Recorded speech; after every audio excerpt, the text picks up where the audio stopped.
Stand by, old Virginia, that's the brand to keep in mind.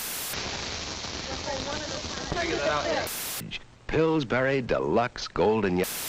Now, a special broadcast presented by Solvi Arneson. Good evening, and welcome back to the show. Nuclear weapons. They might seem like a relic of a bygone era, yet they still pose a major threat to life on Earth to this day. Let's take a brief historic account of nuclear weapons, why they still pose a threat today, then close off with a look at developments in the modern day. Nuclear weapons have been around for nearly a century and can be traced back to the discovery of nuclear fission in 1938 by German scientists Otto Hahn and Fritz Strassmann. During World War II, the United States, along with Britain, pushed for fission-based explosive weaponry. This desire ends up starting the Manhattan Project, pulling together scientists around the country, including some of the refugees from Germany. The results of the Manhattan Project? Little Boy and Fat Man. These two atomic bombs end up being used on the Japanese cities of Hiroshima and Nagasaki during the war. It is estimated that some 210,000 people lost their lives to these two bombs alone. Development and building of nuclear weapons did not stop after World War II, nor did it take place in America alone. The Soviet Union was really quick to follow up with development of their own nuclear arsenal. The Cold War that would follow resulted in an explosion of nuclear armament around the globe. At its peak, the United States had around 31,000 nuclear weapons, and the Soviet Union roughly 45,000. Combined, this arsenal could collapse human society 1,000 times over, with 100 nukes being enough to cripple humanity on all of Earth forever.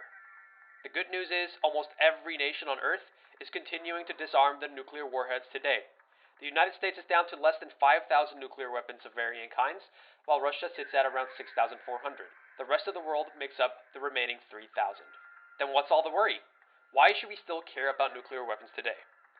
Nuclear weapons testing in itself can cause considerable long-term damage to the environment. It was detonated in for decades, like on the Marshall Islands, where hundreds of nukes were tested by the United States.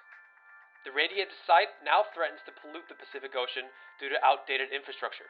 It's really important to note that things can change in a heartbeat.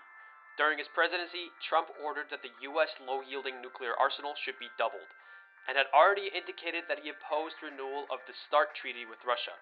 That's the last cornerstone agreement of nuclear disarmament between the two countries. North Korea, in the meantime, continues to test low-yielding missiles yearly, the last being in 2021. Unfortunately, there aren't many ways to keep countries like North Korea in check about their nuclear testing, due to how difficult it has been navigating foreign policy with them. At the end of the day, it's important for you to hold your politicians accountable and vote in the right president. Ultimately, the White House has the final say on international treaties with foreign leaders, and were it to come down to war, they hover their hand over the red button. Our website will link you to organizations that continue to push for disarmament on a legislative level. That concludes our broadcast for the evening. I leave you with one final warning. The bombs can and will hit at any... I'm Andy. NyQuil, the most unique nighttime...